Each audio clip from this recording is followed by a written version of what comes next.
Hello, I'm Carrie Gard, and welcome back to Tea Time with Tech Marketing Leaders. Welcome back to the final episode of 2024. I'm already ahead of myself. 2024. Oh man, I have a show for you. We just came back from Cybersecurity Marketing Con, and we are going to unpack all of the things with our very own Bronwen Hudson.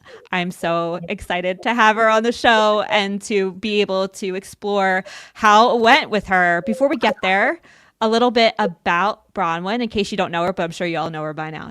And if you don't, let's fix that effective immediately. Bronwen is a driven, positive thinker, writer, and content creator with a passion for technology. She loves sharing stories and making complex topics accessible to a broad audience. Her career has taken her from sustainability internships to cybersecurity, and from dissertations to social media, and maybe back again. Who knows? In terms of superpowers, she understands complex material quickly. She can make anything exciting and bring people together. Ah, so good. Bronwen, welcome to the show. Thank you so much. I've never heard my bio read aloud by someone else before. It's kind of nice. Like that was new perspective for me. Yeah. You wrote that. It's like really good. At some point. Yeah. Oh, I love it. I love it. That is a very high level top summary of what you do, but more importantly is how you got there. So what's your story? Yeah, thanks.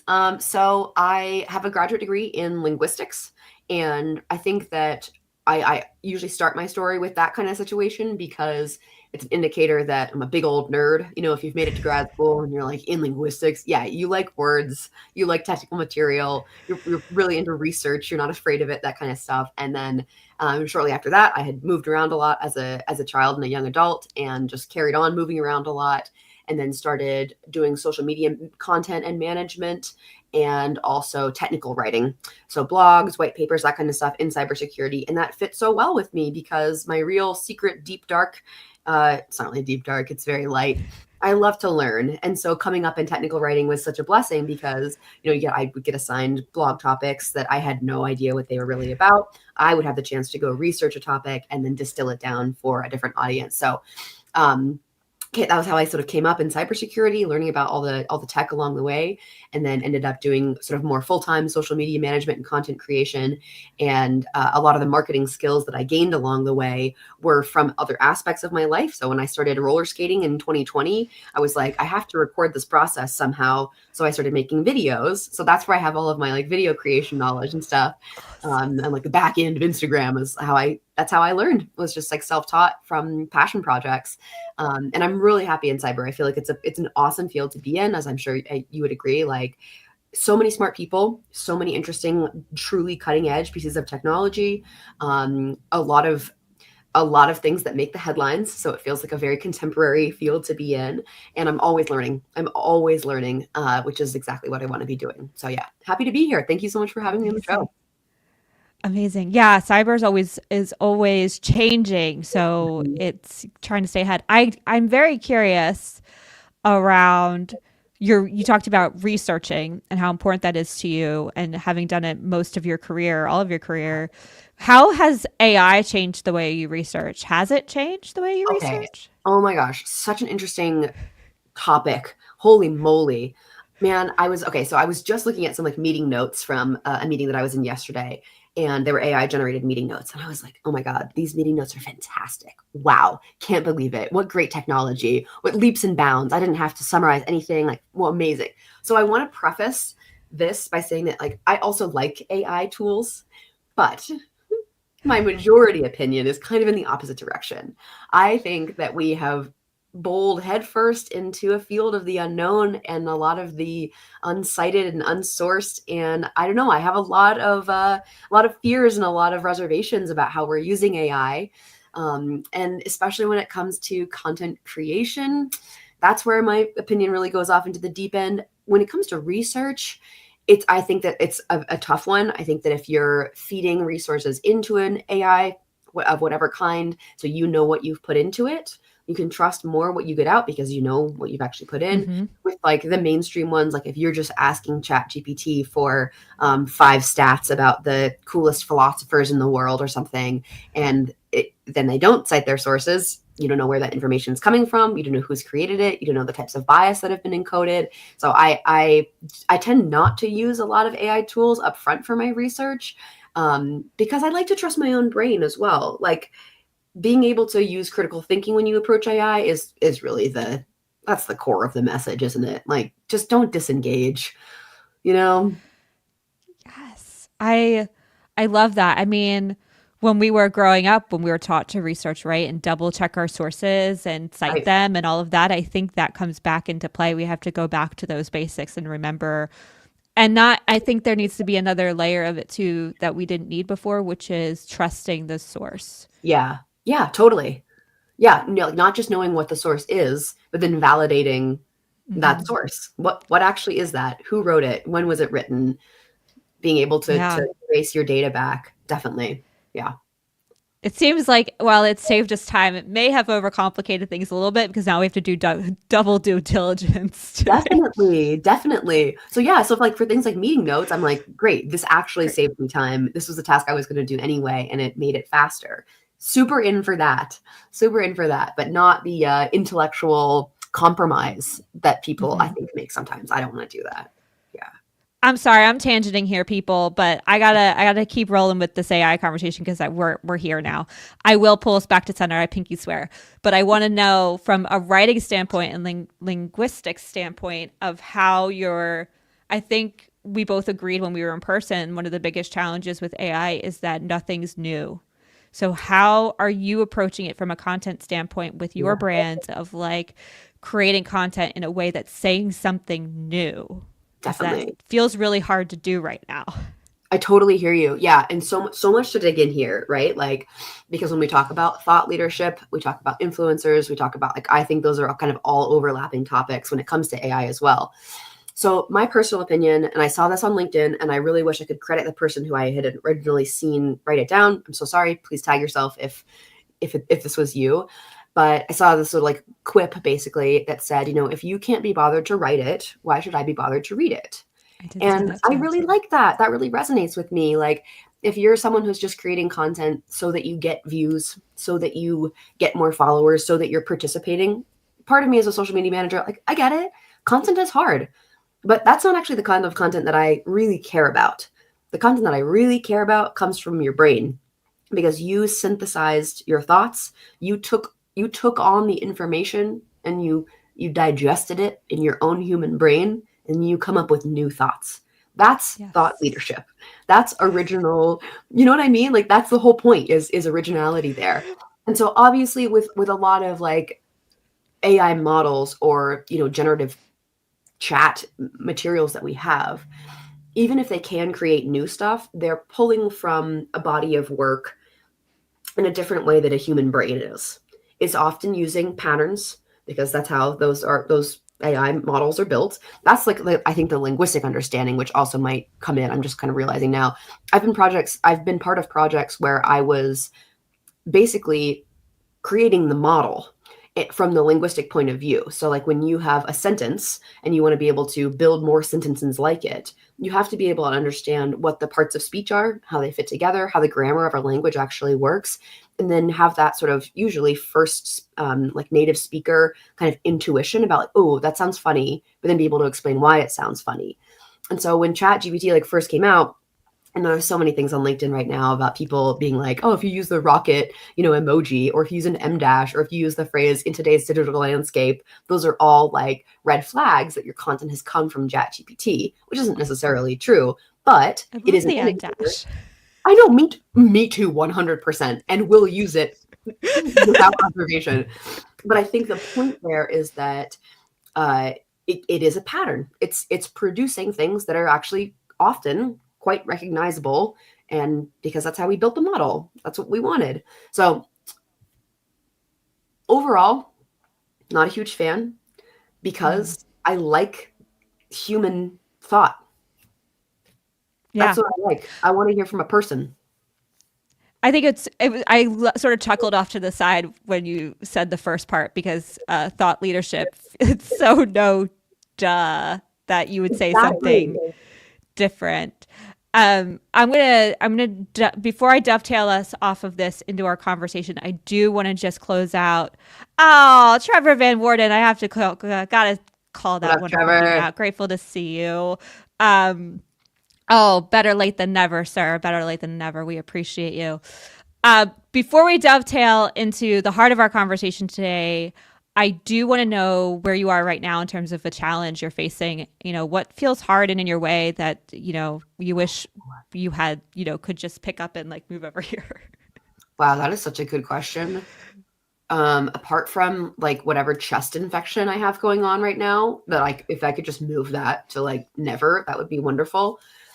I mean, to be honest with you, a lot of the content stuff has been very much on my mind because a lot of the I think what people are missing out on a little bit is that original thought and thought in general takes time.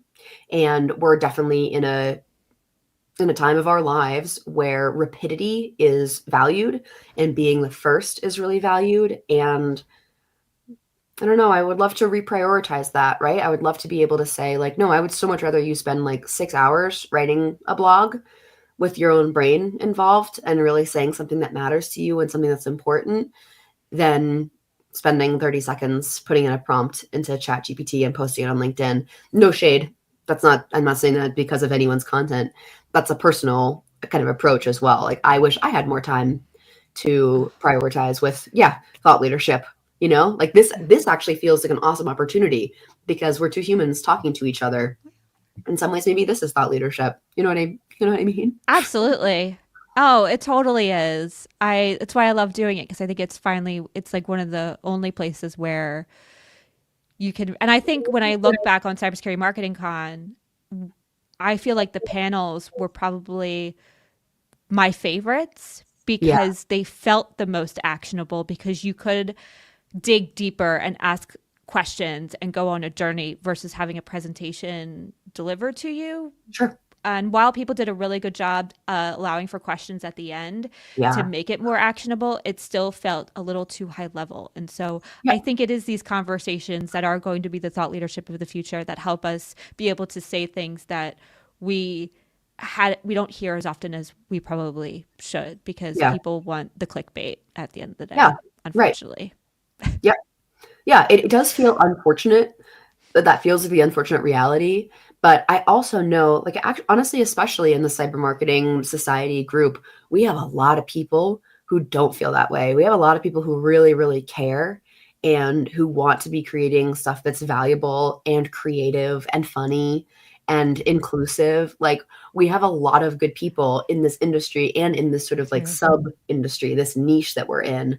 Um, is fabulous. We have a solid group who I think a lot of us feel that way. That we get that strategy exists. We want the how and we want the timeline and we want the stories of how someone else did it so that we can then like piggyback off of those and be creative ourselves.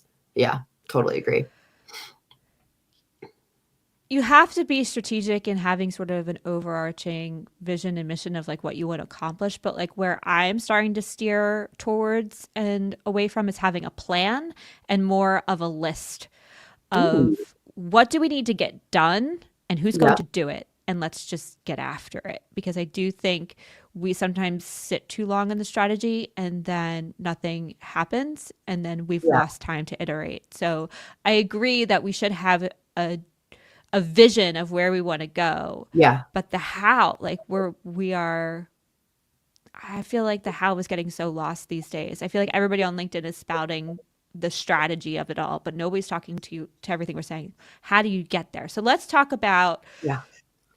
first, before we dive into the founder led piece. I would love to know, like, what were your primary takeaways Hmm. from cyber marketing con? So I loved the panels like you. I actually really appreciated I got to sneak into one of the CMO like track panels. Yeah. And that room was packed. Like that was one of the most well attended sessions I was at. And yeah, honestly, very similar thoughts to you, more of a conversation happening on stage, which feels more like an opportunity to listen in on someone's conversation as opposed to listen to Yes. the thoughts they've already digested. Totally. More audience participation, that felt great too. And that was like CMOs who were at very different stages in their careers and who had Oh, been, cool. who were very different personalities as well. And I love just like watching the sort of interaction between them, because not only were their strategies different and had they been different, but clearly their types of execution were different as well. They'd worked in startups, they'd worked in big companies, they'd worked in corporate stuff, like they really wide variety of experience. So I loved hearing that. And actually the one That's a good that one. is really stuck with me is Joel Benge's Nerd Who Talks Good, shout out. The very first session of the conference, it was on Sunday. So it wasn't that there weren't that many people like in the building yet, but it was a fantastic session. Like, so do you know Joel? I feel like you do. Mm-hmm. Okay. Yep. So he's such a smart guy to begin with. Mhm. He's so funny. He's got this, he's walking around with that lunchbox that says human organ on it, The like organ pictures for were transplant. fantastic from that. Yeah. So good. Super engaging speaker. He made it a really engaging workshop. He had people putting post-it notes and stickers. We all had our own index cards. I've still got the prompt cards that he was using for the session. Really just like solid stuff that has been in my brain since that session, which I think is a really good indicator that like it was valuable, because I'm still thinking about it. And the session basically is about how to rethink your messaging, whether it's like the big website messaging or the key things that are woven in, finding your company's values and how to actually describe them, getting away from like all of the jargon and actually being clear. Like so much valuable stuff. So Joel, I think your session was my favorite. That's what I'll say. Yeah. Yes, to action. What's the one thing you're going to implement today from that? Like what you said, you're sort of rolling around in your brain in terms of taking action on it. What's something you're implementing? Yeah, so I'm about to start on a website project with my company. We're going to be doing some revamp in 2025, and a lot of it has been just a really helpful both strategy and actionable, like how to implement the strategy. Because the questions that are in his message deck, they allow you to think in a new, refreshing way. And Joel, I gotta hand it to you. Like, I'm not even, if you want to hit me with $50 on Venmo, like, like let me know. But this is not even a push for Joel's stuff. I think it's incredibly valuable. Like, here, let me just read one, because now I'm holding it and gesturing wildly. Okay. Oh, that's cool. Okay, so Joel, I'm just gonna like spill all of your secrets. So he's got these cool decks that have heart and a brain and a burger, meaning your gut. So this is a gut card. So you might ask yourself or your team or your CMO or whoever's like working on like reframing this messaging, talking about yourself is weird. What can you get someone else to say about you? So it's like providing a question that allows you to flip your perspective, right? You're thinking about like, Yes. instead of like me, what am I saying about my company? What would a customer actually say about me? What do they value about the service that I'm providing? Which is like the most valuable perspective that you could get, right? Is from the person Yes. who bought from you, that kind of thing. Anyway, That's awesome. loved it. Loved it. Going to be using a So lot of that helpful. reframing for the website stuff. Yeah, Thank you, Joel. Thank you for some actionable insight to like make stuff happen. definitely. Yes. Yes to that. I really enjoyed the CMO track as well. I Yeah, felt like all the personalities up there were totally dynamic and different, and it was really helpful to see how they think. It's so different, right? Because yeah, they're thinking more around how to be the bridge between the team and the board of like how to make a totally. case for things. And I feel like you don't always get to being on the ground, you don't get to see what they're up against. And I just felt like that insight was so helpful. So helpful. Definitely. So I really enjoyed that one Me as too. well. Let's talk about your panel. You did a thing. You were all Anything. fancy. Yeah, you were up on stage. You had a microphone. You were asking some good questions. So, what was your? I obviously know what your panel was about, but for folks listening, give us the lay of the land. What were you? What was the panel about, and how did you come up with the idea for it? So I think this was the first year at Cyber Marketing Con that we had a CEO slash founder like summit day. And I'm actually not sure how many sessions within that track there were on the Wednesday, because I was so focused on my own. But it was a total privilege, because being able to have CEOs and founders in the room, it's like that idea of sort of like trickle down, because those are the people who might have budget decisions. They might be the thought leaders, like leaders or influencers themselves. Like that's such a different perspective if they've come from founding the company or being at the top of a company in that kind of hierarchical way. So I've been in social for long enough now that people think for some reason I'm an expert at it. So I think I was just tapped to moderate the panel because I really like LinkedIn. I like talking to people on LinkedIn, and I have strategies for how to build followings, and that, you know, I have the strategy mindset too. But being able to talk to founders about how they've done it, why they've done it, what they get out of it, that's the takeaways there. Like, sure, if you have 25,000 followers, people are like, "Ooh, cool, we'd like to partner with you for something." But the questions of like, why do you have those people? How did you get them in the first place? Do you like talking with them? What is the utility of a LinkedIn following? Are kind of the questions that people who maybe want to found their own company, or they want to build a brand in some capacity. That's the kind of questions that they were asking. So I wanted to be able to ask those founders and CEOs those questions directly. And one of my favorite things about this panel that kind of like came together thanks to Gianna was that it was primarily women on the panel.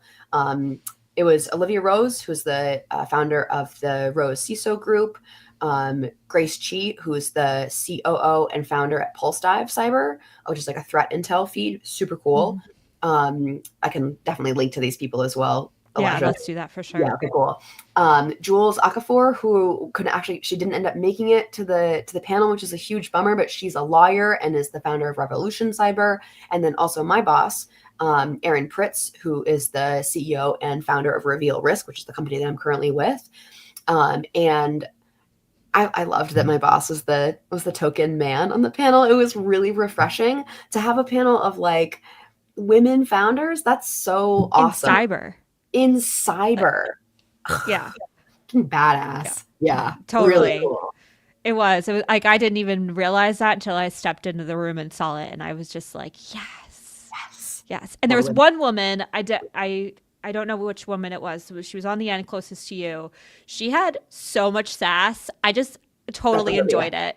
She was talking about, one of the questions you asked was around like what drives them to be on LinkedIn and to go for it. And she totally dropped like the elephant in the room and was like, ego. Feels good, man. What can I tell you? Like, isn't that refreshing honesty as well? Because that's totally valid. If social media makes you feel good, that's a great reason to be on social media. Totally. Yes. Totally. It helps you keep going too. Yeah. Right. Good honor. I always say to founders that they are the first marketers. You are marketing and sales. Absolutely. Great point. And like often the conversation is about like moving away from founder-led sales. But let's not forget. If you're the founder, start there. You're marketing and sales. It's so true. Just start there. And there's a certain clout with that. Do you find that Trevor always sort of pushes me in this way? He's like, "You're a founder, lead into that." I'm like, "I don't know what that means." And he's like, because he's on the sales side, right? So he's coming at it from a very different perspective. So I have to wonder, like, is it easier to get in the room based on the panel and your experience as having a founder title or a CEO title versus sales title? Okay, definitely easier to get in the room, right? I mean, any executive like C-suite title going to be easier to get in the room in general. Founder, I feel like carries a little less clout because it doesn't have necessarily an indicator of how successful the thing you founded was or is. But I have a lot of respect for people who are founders, identify as founders, and are kind of leaning into that, because I think it resonates in a little bit of the same way as the previous AI conversation. Like, you did something, you created something, you put a line in the sand and you were like, this is what I'm doing right here. I'm going to put my time and my energy and I'm going to build this thing. Huge respect for anyone doing that, whether it's a podcast or a castle or a company. Like, that's impressive. All the above. Yeah, all of the above. Exactly. All the above. You built a castle and you put a name on it, and then you started a podcast to get people into your castle. It's great. I'm available for that. I'm pretty sure we could find a place in the UK where there's like an empty castle. We could do that, right? Absolutely. I'm here for that. In terms of some of the questions you asked, let's run through them real quick, and then I'd love to know some surprises, like what sort of caught you off guard, like what didn't you see come in and you're like, oh, yes to that. Totally. Yeah. So overall, the panel topic was a chance to be able to talk to CEOs and founders about opportunity creation on social media. And reflecting on that as I was creating my sort of list of questions, I was like, how can I get all the good thoughts in here? It's like, what opportunities are we actually talking about? So that was sort of one of my first questions, was about like what opportunities actually have come through social media. And I realize we're primarily talking about LinkedIn, but I'll say social media because obviously it depends what platform you're on. But And when you say opportunities, are you talking about sales deals essentially or conversations? What do you mean by opportunities? yeah, that was my first question to the panelists too. Is Okay. like, what are the opportunities that have come up? Is it primarily sales? Is it that you have an audience for your thought leadership and then you're getting more hits on your website? Or are you hiring? Are you like recruiting through LinkedIn? Like there's a lot of types of opportunity that you might be able to pursue. And there was a real variety in the answers as well. So Olivia obviously like bosses out with the ego, and she likes it. So there's an aspect there of building an audience of people who might buy from her or who might use her services, but also find her an inspirational person. They like what she's saying, they like her content. And so the opportunity there is connection. You're finding people who want to listen to you and that you probably want to listen to as well. That's an opportunity. I think in the world of marketing and sales, we're more often talking about, did someone click through on your profile and then go to the white paper that you posted about and then your website and they booked a demo and now they're buying from you? Where's the pipeline? Where's the Where's pipeline, pipeline? Bronwen? Totally.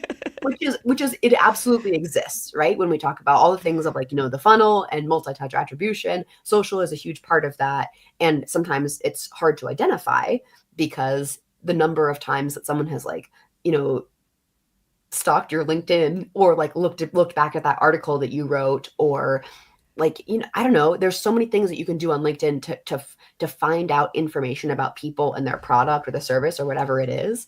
So It's that's not creepy at all, definitely, I promise. it's not, well, it can be, I guess I should say, but most of the time it's not. And please don't do it if it's creepy. Um, so yeah, that was the kind of main question, was like, what are the type of opportunities? And my boss, Aaron, I think one of the things that he's really experienced through LinkedIn is both connection and hiring, because that's how you meet good people. You have a conversation, and 4 years later, after you've met in person a couple of times, they're someone you want to hire, or they have someone that they think would be a good fit for you. Like, so finding hiring through connection is totally valid too. And then Grace had a fantastic answer. So Grace is someone who she's so smart and she's very technical. And a lot of the stuff that she posts about isn't actually necessarily about Pulse Dive and like product updates that they're doing. She more keeps it to basically like market research is how she termed it. So she's keeping her community alive because those are the people that actually care about the work that she does. And hearing it from a person as opposed to a brand page has huge value, right? Like if you're hearing it Interesting. from a brand page, then you don't know who's written it. Could have been me, could have been a marketer who doesn't actually know what they're talking Could about. have been AI. Could have been AI. But when it's coming from the founder's page, it feels so much better because you're like, oh, this person is the literal expert on their own product. They're the one who is telling me the closest to the truth that I can get about what this is. So I loved Grace's approach to that, because identifying LinkedIn as great market research is very intelligent. And then also being honest that the people that she wants to connect with are experts in the field as well. They're people that she can learn from in the same way. And she mentioned Reddit in the same kind of capacity. Like, there are so many great subreddits where excellent high level conversations, technical conversations are happening that don't have anything to do with sales. They might someday. That's like the marketer and sales hope that you're, Yes. that you're building pipeline, but the real value is in the technical conversation. So shout out to I Grace. love that. Yeah.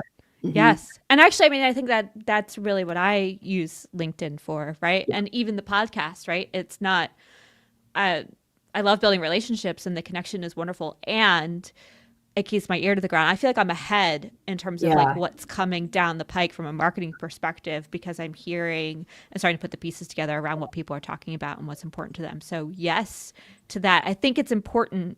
I love this conversation and this question because I think the key takeaway there is that ding, ding, ding, it's not pipeline, right? The Yeah. opportunity for social and LinkedIn and founder led is not, it is thought leadership, it's top of funnel, it's Yeah, engagement, it's building an audience, exactly.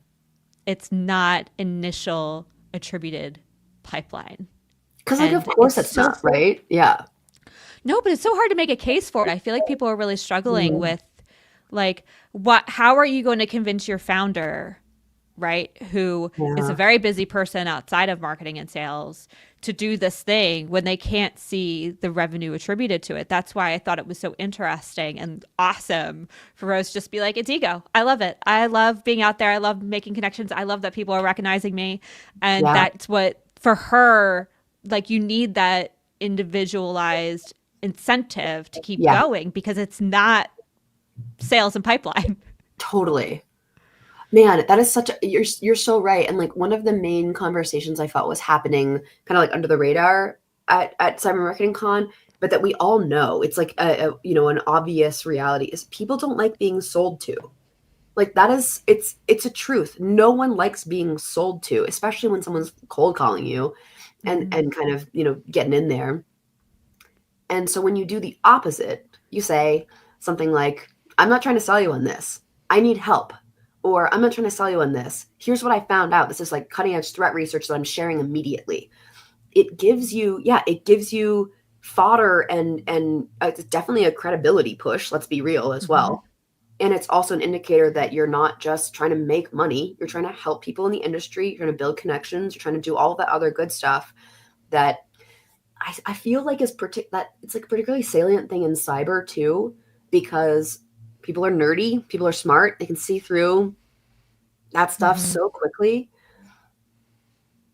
Yep. And there's so It's many true. people who are trying to sell to them directly that they're like more sick of it than ever, probably. Yeah.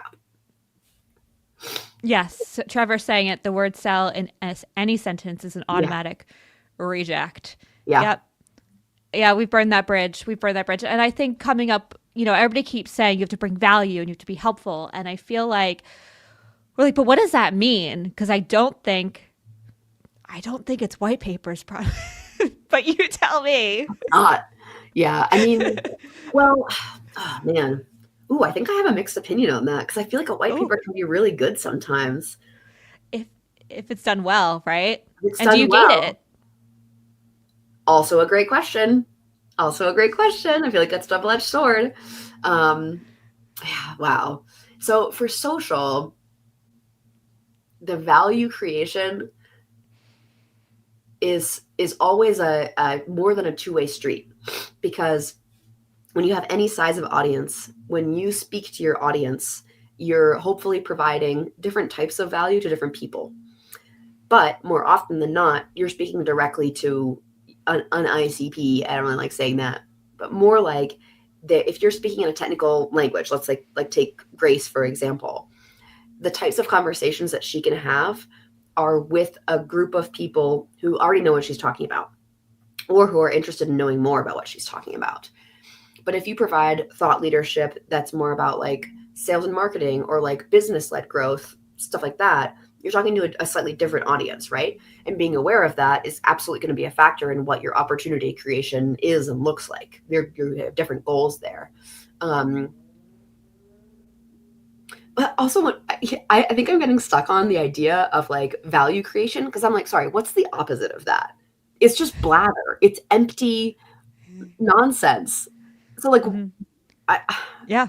I think that's what LinkedIn's filled with these days. So that's why I'm coming back to I love how your yeah, founders are. I think that's the beauty of founders versus asking marketing or sales to be the ones out there talking about this stuff because they are the ones who are coming to the table with real insight of how to talk in the industry yeah, about how to help their audience because they at one point were the audience. They built exactly. the thing because they wanted the thing. 100%, 100%. Were you in Elliot's session about Reddit by any chance? No, but my business partner was though, and he talked a little bit about it. Did you go to that one?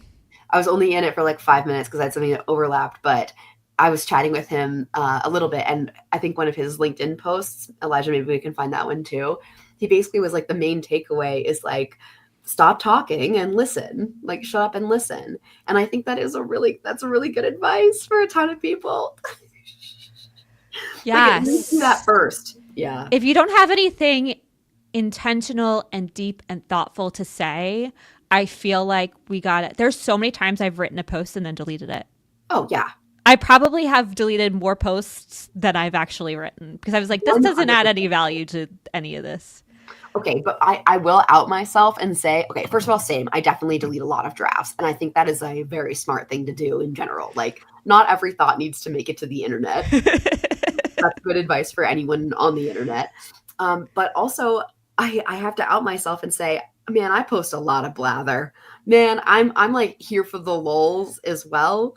Like, But that's not empty. Like we all need some we levity. need entertainment in our lives and levity. Absolutely. And when done well and done in a way that create like you've built yourself a little bit of a brand in that way of like how we know you, right? Because we want to look at your stuff because it brings levity to the moment. And so I I think there is moments for that blather, but it's still there's still intentionality behind it in the way that you're doing it. So it might be short and sweet, but it's not empty leadership. It like there was a post today about how somebody upgraded to the latest chat GPT on like the 001 or whatever and Yeah. how produced the best thing ever. And I was like, what does that mean? Best thing ever. Like that is so empty. It doesn't tell me anything. Like, Yeah. okay, you can put in a longer prompt and it gives you the best thing ever. Prove it. And Totally. And what? Exactly. And what? yeah, totally doubt that, Trevor. I doubt it was the best thing ever, but it's just that kind of stuff that's out there that's driving me up a wall of Yeah. like I appreciate you being in the moment and wanting to post that, but it's okay that if you want to delete that. Yeah, right. Yeah. Best thing ever. Wow. The bar seems Gosh. low. If that's the best thing ever, I hope you have Right? more joy in your life. I think you're onto something in terms of what you're talking about, Bronwyn, in terms of writing. Of like, I think if people can do both, where you use ChatGPT to an extent of whether it's thought starters, getting your outline going, doing a bit of research, double checking your resources, obviously, Yep. and then writing it your like the one thing that I can't use ChatGPT to is they can't write for me because it cannot get my tone. It Of course not. never sounds like me. Yeah. And so I tried it a couple times and then I totally gave up. Yeah. And so I I think the people who can find the balance of using it for the mundane note taking tools to find and save time to using it as that thought partner, but who have their own thoughts and opinions outside of what's already been created are the ones who are going to win in the long run. And I think Yeah. those are going to be really hard people to find in the grand scheme of things. Unfortunately, I feel like they're going to get lost in the sauce. I'm a little worried about that. I totally agree. Unfortunately, I've read so many stats too, like even before ChatGPT was on the market, that like, you know, this is a made up stat, obviously, but like 95% of the content on the internet is going to be AI generated by 2035 or whatever. Like stats like that, where you're like, that is maybe slightly concerning. Like, because to me, it's concerning because people get lost in the sauce because the quality is going to lose to quantity. So if one, because I get it too. From the content creation perspective, if you're a team of one, like I am, finding ways to scale your content is incredibly important. Trying to find ways to make your product or your service findable is really hard. You have to beat out so much noise.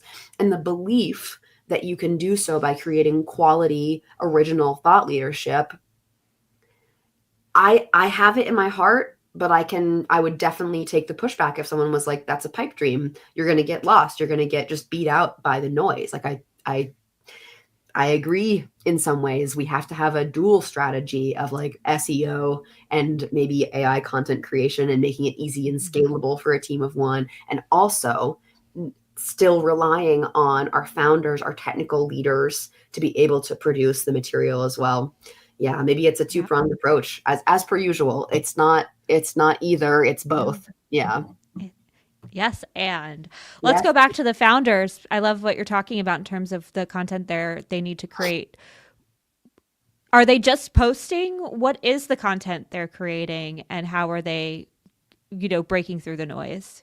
Totally. Yeah. So I asked on the panel, I asked the founders basically about what their strategies were or like how they do it, right? Like, because beating the blank page is a really hard thing. You might feel like you have a bajillion ideas up here, but no ability to get them out onto paper or into a video or whatever. So Grace, Erin, and Olivia are all writers for sure. A lot of their posts are text driven. Erin has done some video stuff. I think I've seen some videos with Olivia as well. She's a great speaker.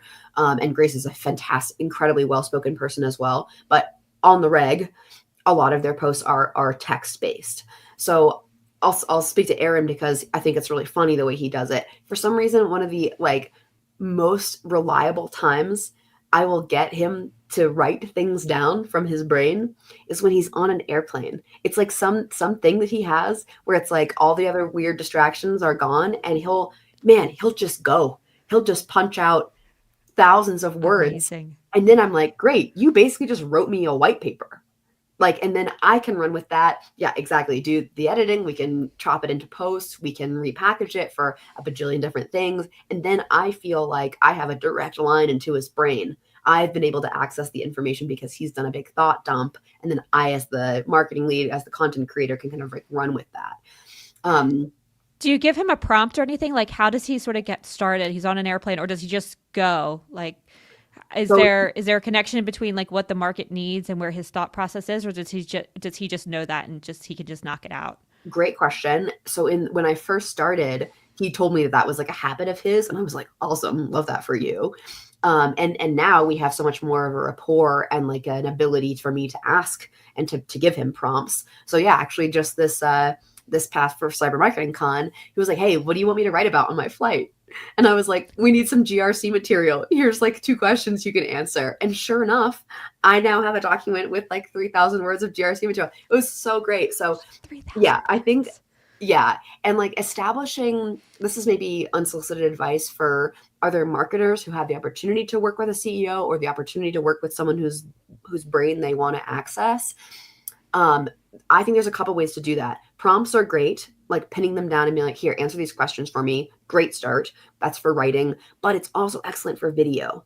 If you can get a person on video and just even in 5 minutes and 10 minutes, like put a meeting on their calendar, steal 10 minutes and ask them 3 main questions. Steal the transcript, cut the video up into multiple clips. Like it's a great way of generating content, but also like accessing your founder or your top dog's brain. That's really good stuff. That's fantastic. Yeah. Didn't your boss do a crazy video series with Al Jen Al? Was that a thing? Sure was. Sure was. Yeah, that was actually a video that he and his son wrote a script for. So they did a Gen Alpha slang marketing pitch. It is so cringy in like the best way because as a millennial, I'm like, oh my god, we used the word skibbity on a cyber marketing panel. I'm deeply uncomfortable with this. Saying skibbity toilet, not knowing what that means. Oh my god, so uncomfortable. I'm sweating immediately. It's terrible. It's such a bad feeling. But it's also I really enjoyed it. Aaron is someone who's not afraid of using humor in his marketing and like Clearly. yeah, totally. Using like working with his kids to create something that's Yes. new and fun. And also it's a great video. Like we had a lot of views on it. It was really cool. So yeah, shout Yeah, out. that's brand Yeah, building right it there.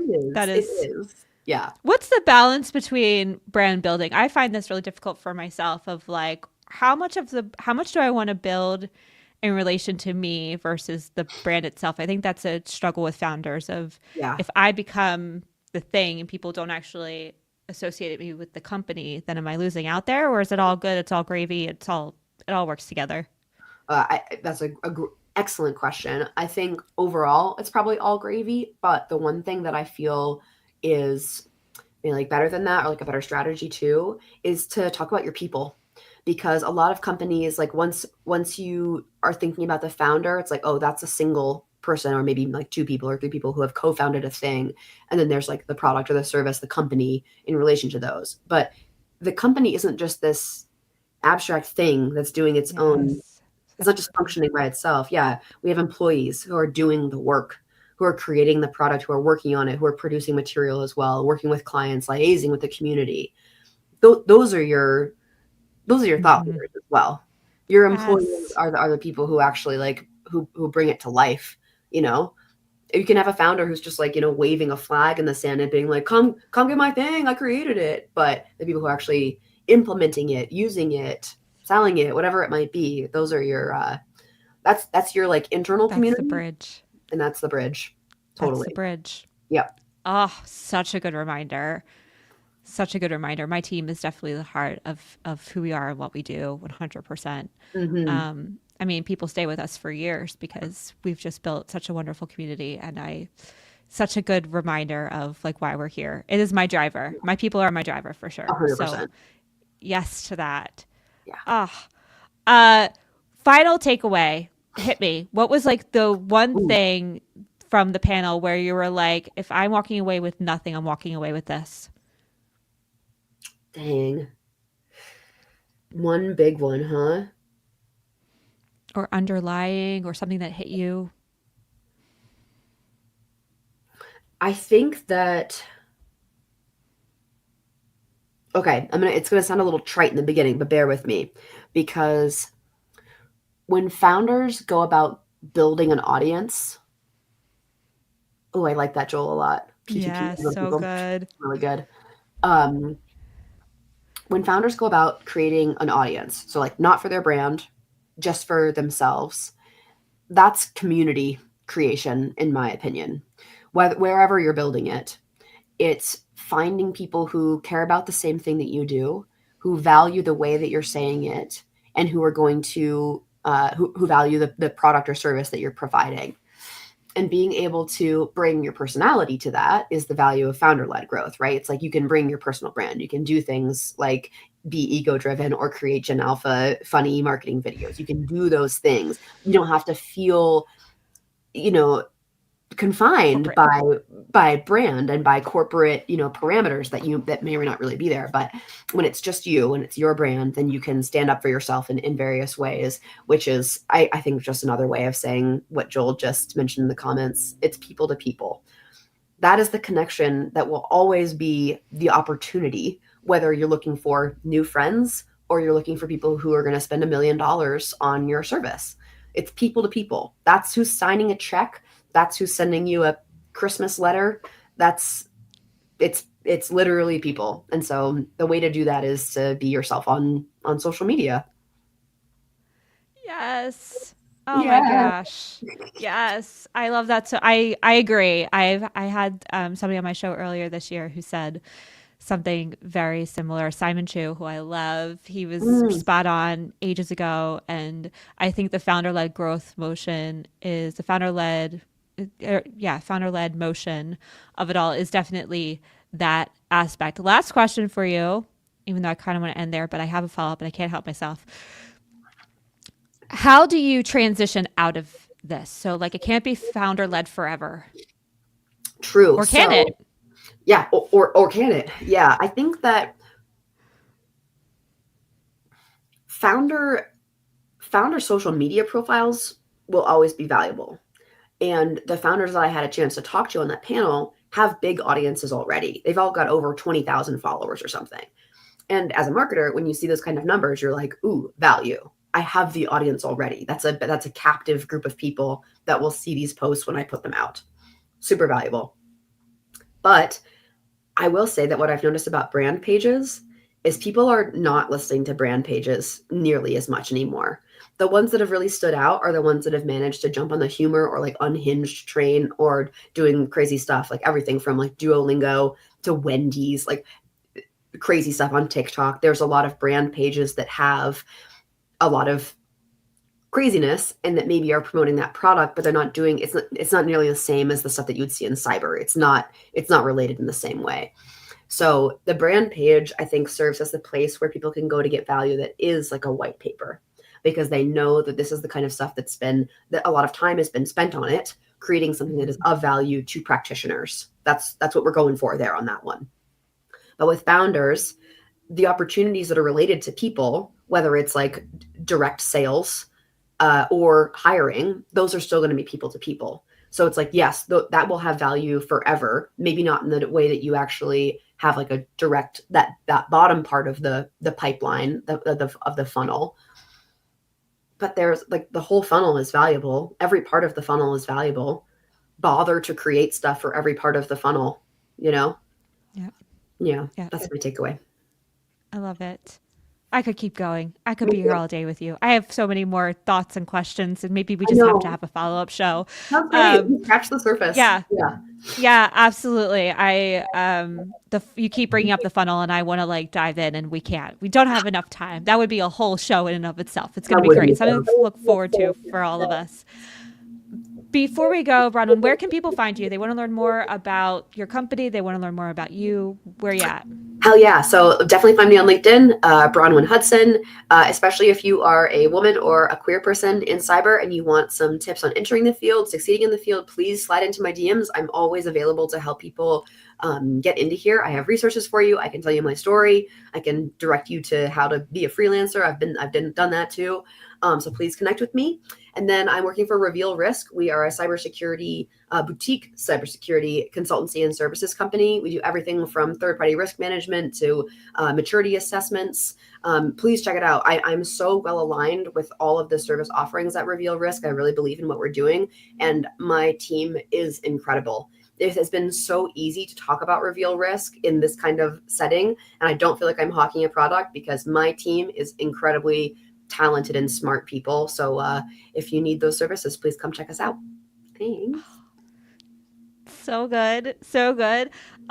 Before we go, last question for you. It's the end of the year. We're on the brink of a new year, 2025. What's currently bringing you joy, or what are you looking forward to that's going to bring you joy? Oh man, 1,000 million bajillion things. Everything from continuing with my job. I play roller derby. I'm looking forward to the 2025 season. It's going to be fantastic. I have to admit, I'm already looking forward to spring. I'm one of those people who's like, if we could just skip through February and March, I would slow down with that. January can stay because we can do a little bit of it, but February and March we'll just bypass. So a new summer and spring season. And then I think I'll be in the UK in May. For a friend's wedding. So I'm definitely looking forward to that. Maybe we can chat further. Oh, yes. That is happening. Okay, cool. That is 100% happening. Maybe we'll do the show live. No, that would be, oh my gosh. Oh my gosh. I now have great joy and I'm looking forward to that. Yeah, amazing. Cute. Yes. Oh my gosh. I'm so grateful to you, Bronwen. Thank you for closing out 2024 with me. So great to meet you in person, and I get to do it again in May, which I'm really looking forward to. Book me in. Let's do it. Let's do it. Thank you so much. Thank you to our audience, our listeners. I appreciate you for hanging out with us in 2024. Clearly, we got things coming for 2025. This is a preview. Get ready. If you like this episode, please like, subscribe, and share. This episode is brought to you by MKG Marketing, the digital marketing agency that helps brands get found via SEO and digital ads. And if you'd like to be a guest, DM me. I'd love to have you.